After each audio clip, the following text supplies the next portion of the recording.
කුකුලන්ගේ පරවියන්ගේ ඇස්ලට සම්බන්ධව තමයි මම අද කතා කරන්නේ. ඒ වගේම සෙම රෝග සම්බන්ධව. ඉතින් මේවට හරියන බෙහෙත් වර්ග මොනවද? ඒක A to Z මම අද කතා කරනවා. ඉතින් අපිත් එක දිගටම ඇදලා ඉන්න. වීඩියෝ එකේ පොඩි කොටසක් හරි මිස් කරගන්න එපා. මොකද වැදගත් කරුණු ගොඩක් කතා කරන නිසා. මුලින්ම අපි මේ වගේ දෙයක් හදා ගන්න ඕනේ. ඉතින් මේකට මම භාවිතා කරලා තියෙන කහ යෝගට් ටයින් 3ක් විතර අරන් තිනවා. ඊට අමතරව දෙහි ගෙඩියක් හෝ ඔයාලට කැමති දෙයක් භාවිතා කරනවා. මම මේක නාරං තමයි භාවිතා කරලා තියෙන නාරං ගෙඩි දෙක. ඉතින් හොඳට මේක රෙදි කෑල්ලකට දාලා මිදිකලා මේ තමයි විස අරගෙන තියෙන්නේ. ඉතින් ඔයාලට මේ වගේ තමයි මේ සාමාන්‍යයෙන් ඇස් ලෙඩ හැදුනාන් පස්සේ සතෙක් මූලික අවස්ථාවේදී දකින්න පුළුවන් වෙන්නේ. මේ සතුන්ගේ ඇහි වටේ පොඩ්ඩක් ඉදිමෙන්න බලනවා. ඊට අමතරව සමහරලාට නිකන් තෙත ගතිය වගේ තියෙනවා. එහෙම නැත්නම් බුබුලු වගේ ඇස් වටේ තියෙන්න පුළුවන්. මේක අලුතෙන් පරවි හදන කෙනෙක් නම් ඔයාට මේ ගොඩක් වැදගත් වෙන්න පුළුවන්. ඉතින් මේ වගේ රෝග ලක්ෂණ තමයි අපිට මූලික අවදීදී බලා ගන්න පුළුවන් වෙන්නේ. ඒ වගේම ඇස් රතු වෙනවා. ඊට අමතරව මේ සතුන්ට මේක වැඩි වුණාන් පස්සේ එයා කරන්නේ කොහොම හරි ඇහැ වහගන්න එක තමයි. මොකද මේ ඇහැ වටේ මැලියන් වගේ බැඳෙනවා මේ කඳුළු ඇවිල්ලා. ඊට අමතරව කජු මද වගේ සාමාන්‍ය පියලි තියෙන අර සුදු පාට ඒ වගේ කෑලි මේ ඇහැ ඇතුලේ අපිට පේන්නේ නැතුනට ඇහැ උඩ හෝ යට තැම්පත් වෙලා තියෙන්න පුළුවන්. ඉතින් මේක තිබ්බොත් එක දිගට සතාට කොච්චර බෙහෙත් කරත් වැඩක් නැහැ. ඒ වගේම මේ අර මැලියන් ගතිය ඇහැ වටේ ඇවිල්ලා බැඳිලා තියෙන්නේ. ඉතින් සතා කරන්න පුළුවන් තරම් මේක ඇහැ වහගත්තාන් පස්සේ ඇහැ වැහිලාම තියෙනවා. ඉතින් මේක තමයි අපි මූලික විදියට මේක දකින්න පුළුවන් ඉන්නේ. සාමාන්‍යයෙන් මේ කූඩුවකට ඇස් ලෙඩ හැදෙන්නේ සෙමත් එක්ක එහෙම නැත්නම් වර්ෂාවත් එක්ක. ඊට අමතරව මේ ඇස් ලෙඩ වැඩි වුණාන් පස්සේ සමහරට බෙල්ල කරකිල්ල වගේ රෝග ලක්ෂණත් කූඩුව ඇති වෙන්න පුළුවන්. ඉතින් අනිවාර්යෙන් මේ ඇහැ වටේ පියාටු ටිකක් සමහරලාට ගල් වෙලා වගේ තියෙන්නේ මේ අර ඇහි කඳුළු ඇවිල්ලා මැලියන් වගේ හැදිලා. ඉතින් අනිවාර්යෙන් ඒක සුද්ධ කරන්න ඕනේ. නැත්නම් සතාට අර ඇහි ක්‍රියාකාරීත්වය හරියට කරගන්න බෑ. පියාටු වහන්න බෑ ගල් වෙලා වගේ තියෙන්නේ. ඉතින් ඒ විදිහට හොඳට මේක කරලා ඒ වගේ මේ සෙම හැදුරාම නහස් කුහර දෙක මේ බ්ලොක් වෙනවා. ඒකට සතාට හුස්ම ගන්න බෑ. සමහරවිට කටින් හුස්ම ගන්න හදන සතා ගොඩාක් අපහසුයෙන් ඉන්නේ. ඉතින් මේක සතු හදන කෙනෙක් නැතුව වෙන කෙනෙක් මේ වීඩියෝ එක බලනවා නම් අපිට බයින්නත් පුළුවන් මේ සතුන්ට කොච්චර හිරියරක් කරනවා කියලා. ඉතින් මේ විදිහට නොකරොත් මේ සතා අපිට බේර ගන්න බැරි වෙන ගොඩක් දුරට සමහරවිට ඇස් කුණු වෙන්න පුළුවන්.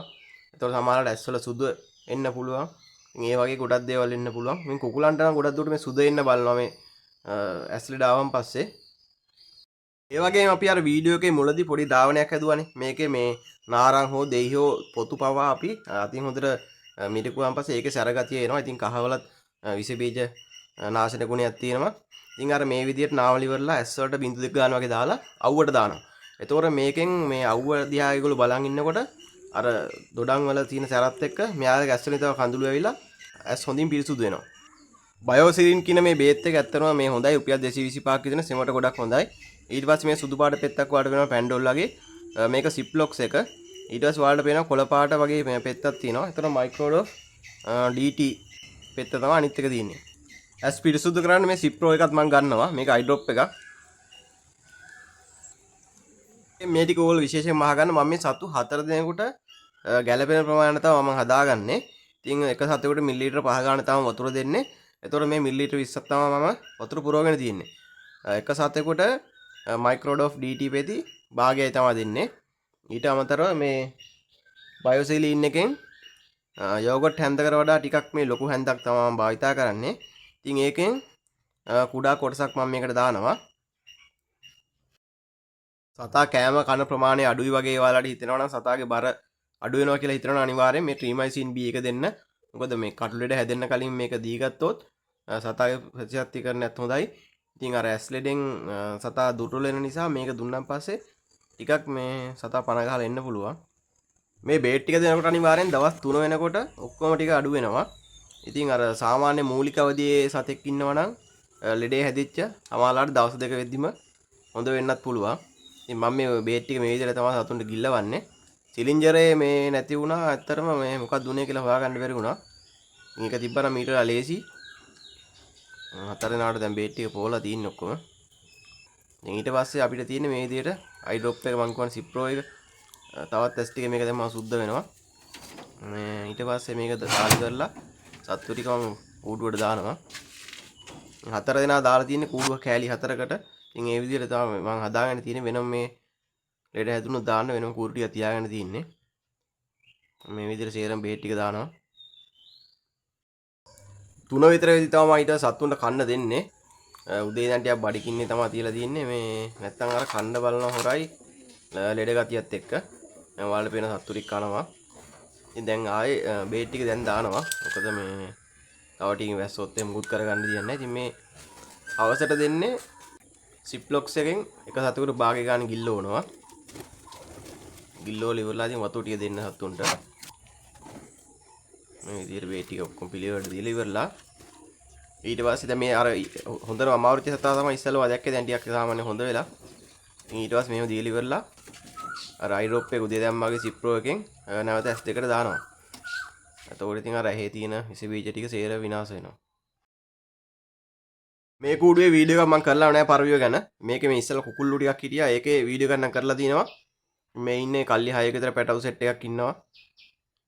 කල්ලි 3 වගේ ටිකක් ඉන්නවා. ඔය අලු වගේ වුන් මේ තාම කල්ලි කූරක්වත් නැහැ. මේකේ තමයි මේ ටයිමින් සත්තු ඉන්නේ වගේ මේ පුරුදු කරන සත්තු ටික ඉන්නේ. ඉතින් ලොකු පැටව හතරක් නම් ඉන්න උන් දැන් හොඳ ටයිම් එකකට යනවා.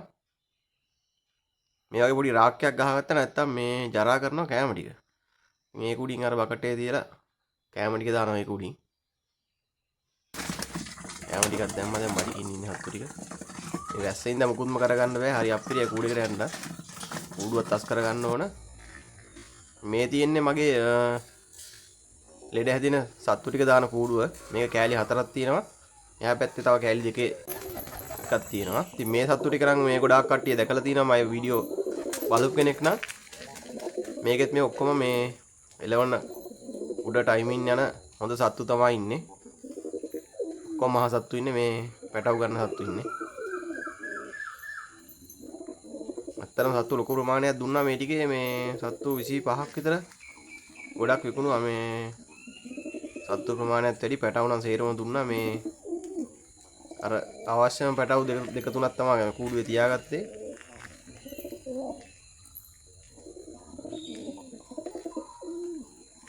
ළඟදීම ඔයාලට සුපිරිම වීඩියෝ එකක් අරන් එනවා.